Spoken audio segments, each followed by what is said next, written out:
It was the smallest baby I'd ever seen.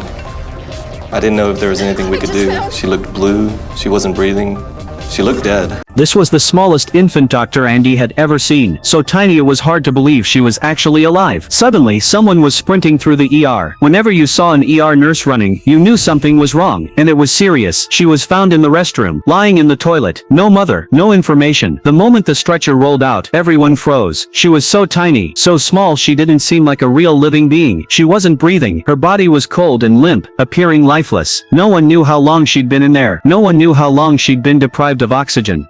The first thing that comes to mind is obviously infection. It's not a sterile place, and it's far from sterile. It's quite dirty, so that's a big concern. Your chances of surviving drop. The infant was only minutes old. The umbilical cord had already been cut. She'd lost her sole source of oxygen, yet she couldn't breathe on her own. Her pulse was faint. Her heart rate was only 60. For a newborn, this was an extremely dangerous sign. The doctor began chest compressions immediately. For this infant, it wasn't a case of resuscitation after cardiac arrest. Her heartbeat was too slow to sustain oxygen delivery throughout her body. She needed air now, but all the equipment was too large. This was smaller than any child that I'd ever intubated.